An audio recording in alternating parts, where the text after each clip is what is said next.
Hey guys, welcome back to my channel. मैं हूं अनुराग और आप सभी का एक बार फिर से स्वागत है मेरे यूट्यूब चैनल क्रिएटिव अनुराग में। जो फ्रेंड्स मेरे साथ फेसबुक और इंस्टाग्राम पे जुड़े हुए हैं वो लोग जानते हैं कि मैंने 3 दिन पहले गिव अवे किया था। उसमें टोटली फ्री ऑफ कॉस्ट बस की चीज़ बनाने का प्रॉमिस किया था, तो उनके रिजल्ट भी आ चुके हैं और रिजल्ट मैंने अनाउंस वहीं पर कर दिए हैं। आप भी अगर मेरे साथ में इंस्टाग्राम और फेसबुक पर जुड़ना चाहते हैं तो वहाँ पर जुड़ सकते हैं।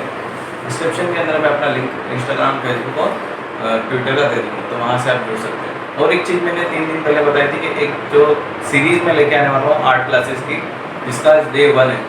तो आज के इस सीरीज़ के अंदर जो फर्स्ट एपिसोड है इसके अंदर मैं आपको बेसिक्स बताऊंगा कि बेसिक क्या क्या जरूरी है। आप भी अगर अच्छा आर्टिस्ट बनना चाहते हैं तो आपके बेसिक कंसेप्ट एकदम क्लियर होने चाहिए और आपको पता होना चाहिए कि हमें किन किन चीज़ों की बेसिक नीड्स होती है, क्या क्या चीज़ें हमारी पहले क्लियर होगी तभी हम सीधा आगे बढ़ पाएंगे।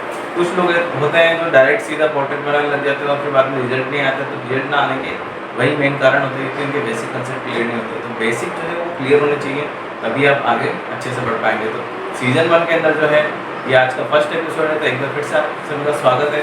तो चलिए वीडियो को शुरू करते हैं। सो गाइस, कुछ टॉपिक्स मैंने पहले से लिख करके रखे हैं बोर्ड पे, तो उसमें आपको सबसे पहले बता देता हूँ जो आज हम डिस्कशन करने वाले हैं उसके अंदर सबसे पहला टॉपिक होने वाला है स्केचिंग टूल्स, जो कौन से टूल्स हमको यूज़ करने हैं उसके बारे में।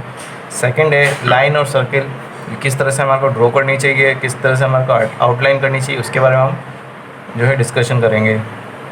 थर्ड आता है शेडिंग और ब्लेंडिंग, किस तरह से शेडिंग और ब्लेंडिंग करनी चाहिए, तो उसके बारे में हम डिस्कशन करेंगे।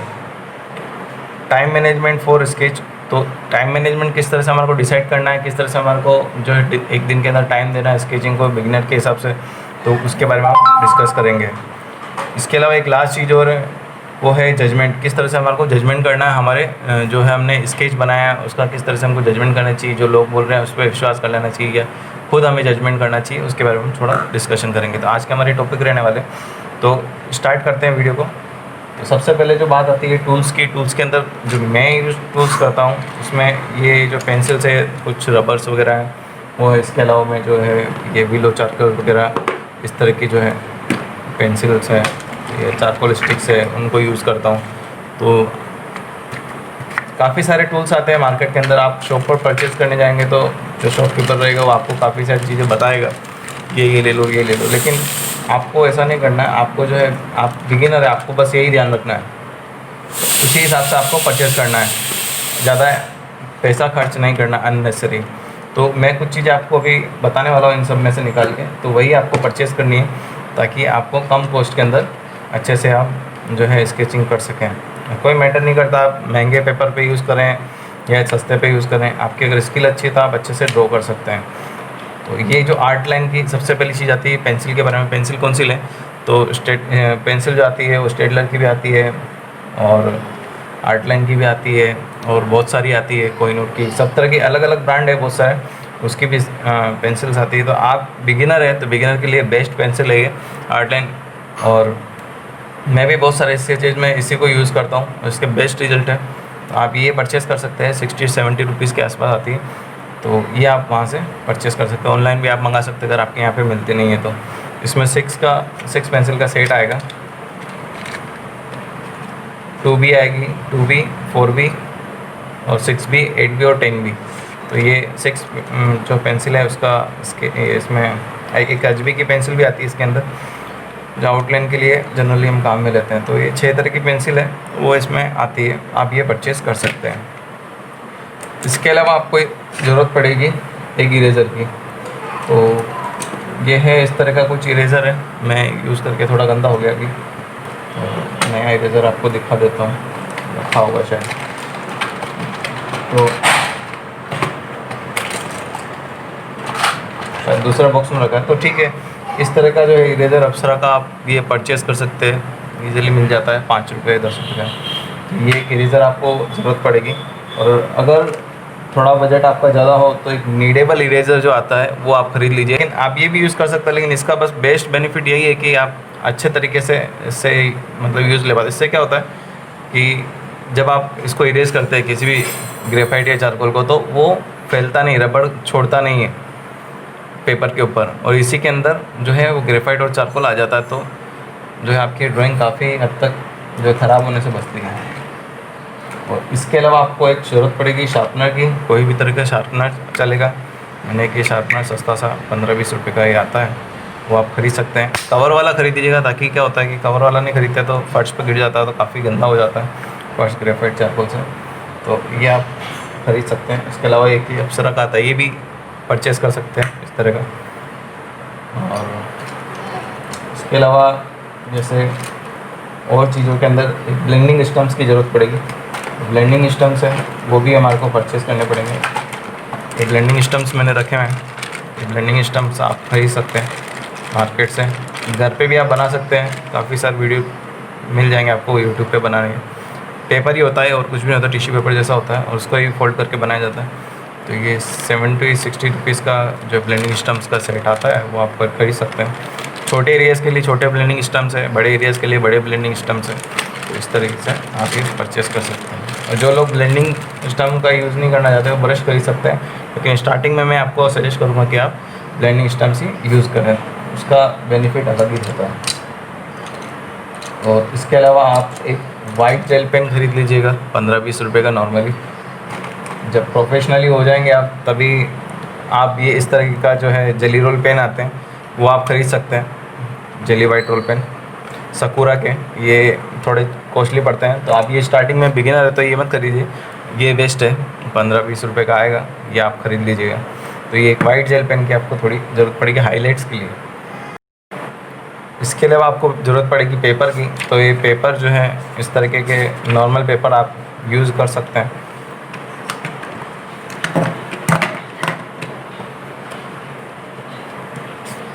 स्टार्टिंग में कोई भी पेपर चलेगा, बस ये प्लेन पेपर होना चाहिए। तो इस तरीके का जो प्लेन पेपर है वो आप यूज़ कर सकते हैं। तो ये आप मार्केट से परचेज़ कर लेना, या एक कोई भी नोटबुक होगी, स्केच बुक होगी, वो ले आना।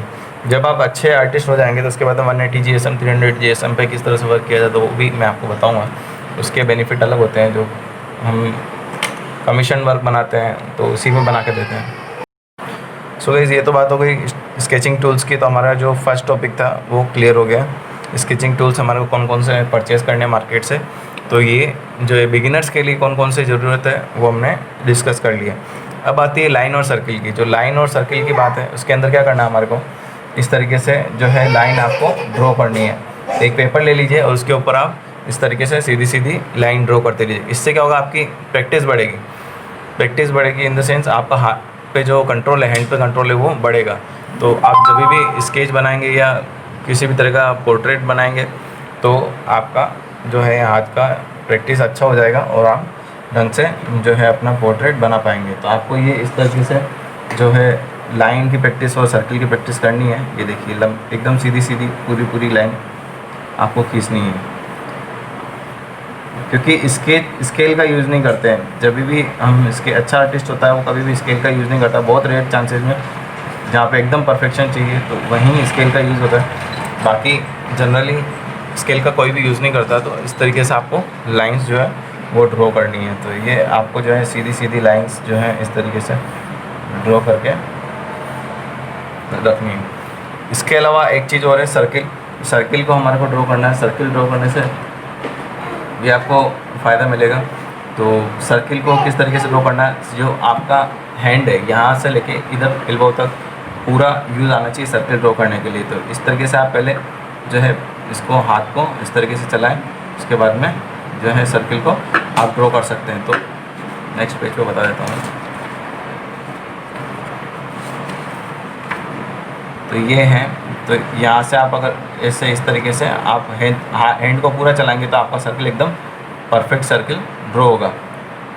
ठीक है, यहाँ एक प्रैक्टिस करी, यहाँ हमने एक प्रैक्टिस किया, तो आपको सर्किल ड्रॉ करना है।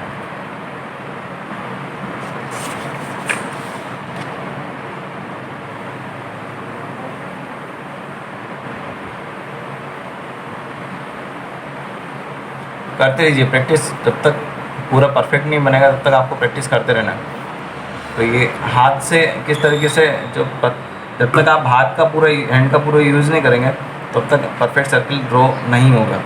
तो ये जो है ये प्रैक्टिस ही है, उसी से आपको आएगा। ये देखिए इस तरह से परफेक्ट सर्किल जो है कितने सारे मैंने ड्रॉ कर दिए एक के ऊपर एक।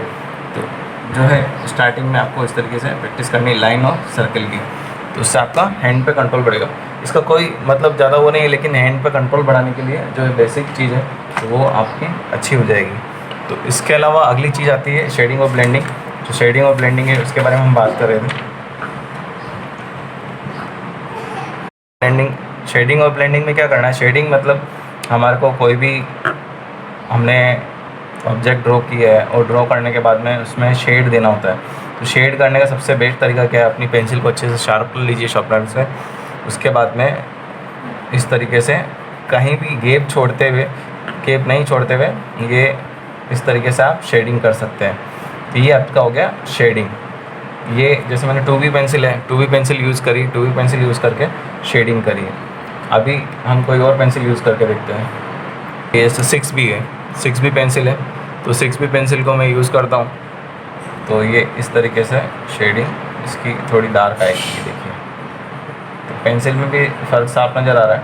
आर्ट लाइन की पेंसिल इसलिए मैं सजेस्ट करता हूँ क्योंकि क्या होता है कि दूसरी पेंसिल में आप जैसे फेबर कैस्टल की पेंसिल लाएंगे तो उसमें क्या होगा, एक जैसी 2B लो या 6B लो सब एक जैसे दिखता है। खाली 8B और 8B से 10B तो उसमें आती भी नहीं है। 8B जो है वो ज़रूर थोड़ी सी डार्क होगी, बाकी सब पेंसिल एक ही जैसे दिखती है। इसमें आर्ट लाइन में यही डिफरेंस है सबसे बड़ा, कि सभी पेंसिल का अपना एक काम है, और जो ज़्यादा ग्रेड की है वो डार्क रहेगी और जो हल्की है वो 2B पेंसिल, HB पेंसिल इस तरीके से।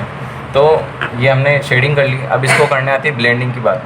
आपको ब्लेंडिंग स्टम्प्स अगर आपके पास में नहीं है तो कोई दिक्कत नहीं है, आप ब्लेंडिंग स्टम्प्स ना यूज़ करके आप जो है टिश्यू पेपर का यूज़ कर सकते हैं। तो ये टिश्यू पेपर में एक ये ले लेता हूँ, टिश्यू पेपर से है मेरे पास में। तो टिश्यू पेपर का थोड़ा सा टुकड़ा आप तोड़ सकते हैं और उसको लेकर के आप इस तरीके से ब्लेंडिंग कर सकते हैं। तो इस तरीके से आपको ब्लेंडिंग करनी है। अभी जैसे दोनों पेंसिल मिला के एक बार शेडिंग करके देखते हैं। तो ये 2B का मैंने शेड कर लिया और उसके बाद में फिर ये 6B पेंसिल लेके इसको शेडिंग करता है। दोनों की मिक्स कर देते हैं शेडिंग को इस तरीके से। डार्क से जब लाइट की तरफ जाते हैं, कोई भी ऑब्जेक्ट बनाते हैं तो डार्क से लाइट की तरफ हमारे को शेडिंग देनी, तो पहले जो हाई ग्रेड की पेंसिल है 8B 6B वो उसका शेडिंग करते हैं। उसके बाद में फिर 4B, स्टेप बाय स्टेप हमारे को नीचाना है। स्टार्टिंग में एक बेसिक लेयर जो है वो 2B पेंसिल की आप कर सकते हैं, क्योंकि उसमें क्या होगा कि ब्लेंडिंग करने में थोड़ी आसानी हो जाएगी। तो ये हमने ये जो है लेयर बना ली है। अब इसको एक बार ब्लेंडिंग स्टम्प से जो मैं आपको यूज़ करता हूँ तो किस तरीके से आपको यूज़ करना है। तो अभी जैसे मैं ये ब्लेंडिंग स्टम्प एक ले रहा हूँ, ब्लेंडिंग स्टम्प ले लिया मैंने। अब इसको कुछ नहीं, सिर्फ इसके ऊपर जो है इस तरीके से प्रेस करके ऐसा करना है। तो ये अच्छे से, बहुत अच्छे से ब्लेंड हो जाएगा, आपस में मिक्स हो जाएगा।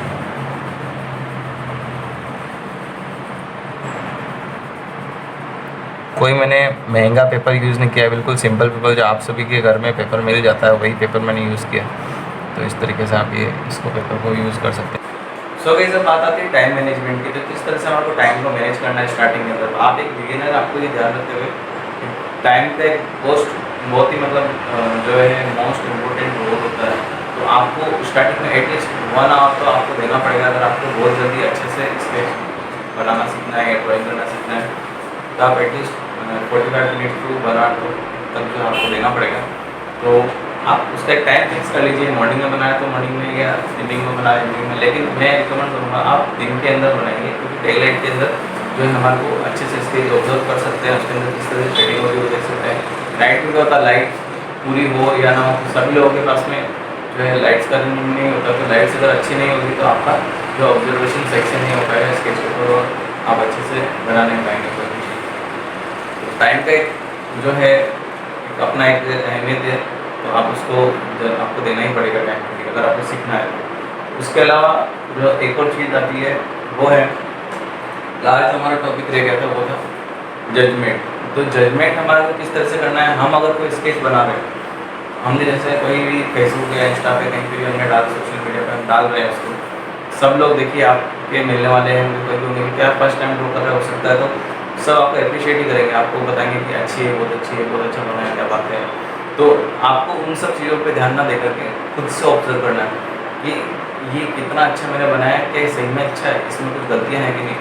तो हर बार आपको जो पिछली बार आपने जो स्केच बनाया उससे सुधार करके उसमें अगला वाला स्केच हमारे को बनाना है। तो आपको ये चीज़ हमेशा ध्यान रखनी है कि भले लोग कुछ भी कहें, अच्छा कहें बुरा कहें, लेकिन हमारे को हमारी स्केच के बारे में ध्यान होना चाहिए कि कितना अच्छा है, कितना खराब मैंने बनाया। आपको ये ध्यान नहीं रखना है कितना अच्छा बनाया, आपको ये ध्यान रखना है कितना खराब मैंने बनाया, तभी आप आगे बढ़ पाएंगे। आप अगर ये सोचें कि बस मैंने बनाया बेस्ट है, वर्ल्ड का सबसे बेस्ट स्केच है, तो आप ये गलती कर रहे हैं कि 100% कुछ नहीं होता है। और कि जैसे हमने कोई स्केच बनाया तो उसका अगर 60 to 70% अगर आप बना पा रहे हैं अगर फीचर्स को, तो आप बहुत अच्छे स्केच मतलब स्केचर हो गए हैं या आप बहुत अच्छे जो है आर्टिस्ट हो गए हैं। स्टार्टिंग में अगर आप 10 to 20% भी अगर आप फीचर्स को मैच कर रहे हैं तो बहुत अच्छी बात है। तो आपको ऐसा नहीं सोचना है कि मैं बना नहीं पा रहा हूँ, नहीं कर रहा हूँ, डीमोटिवेट भी नहीं होना, लेकिन आपको जो है ऑब्जर्व करना उसके अंदर से कि मैंने किस तरीके से और इसको प्रैक्टिस करना चाहिए और किस तरीके से मैं इसको और अच्छा कर सकता हूँ। नई नई चीज़ें देखिए, नए नए जो है ट्रायल कीजिए। तो पहले कभी हमने जो है पेंसिल से पेंसिल मतलब ग्रेफाइट पेंसिल से हमने ट्राई किया, तो उसके बाद में हम चारकोल पेंसिल से ट्राई कर सकते हैं, कलर पेंसिल से ट्राई कर सकते हैं। ये सब चीज़ें हैं जो आपको एक अच्छे आर्टिस्ट की तरफ लेके जाएगी। तो इन चीज़ों का आपको ध्यान रखना चाहिए। आज के लिए इतना ही, बस यही मैं आपको बताना चाह रहा था कि जो बेसिक चीज़ें हैं उनको हमको कॉन्सेप्ट क्लियर करना पड़ेगा, तभी आप अच्छे आर्टिस्ट बन पाएंगे। तो अगला एपिसोड मेरा आएगा, उसी के अंदर में हम डिस्कशन करेंगे जो किस तरह से आउटलाइन की जाती है, तो आउटलाइन के बारे में हम डिस्कशन करेंगे, और जो ऑब्जेक्ट्स है उसको रख के किस तरह से हमको ऑब्जर्व करना है, और ऑब्जर्व करने के बाद में उसको जो किस तरह से ड्रॉ करना है क्रिएट, तो वो उसके बारे में हम बात करेंगे। जो बिगिनर्स हैं उनके लिए जो क्या क्या जो टिप्स हैं और छोटी छोटी बातें हैं वो मैं आपको बताने वाला हूँ। तो मिलते हैं नेक्स्ट वीडियो के अंदर, तब तक के लिए बाय, थैंक यू, धन्यवाद। वैसे कैसा लगा आपको हमारा वीडियो? अगर वीडियो पसंद आ रहा है तो वीडियो को लाइक कर दीजिएगा, शेयर कर दीजिएगा और सब्सक्राइब कर दीजिएगा हमारे चैनल को। तो बस आज के लिए इतना ही, मिलते हैं फिर से एक नए एपिसोड के अंदर नई शुरुआत के साथ में, तब तक के लिए बाय।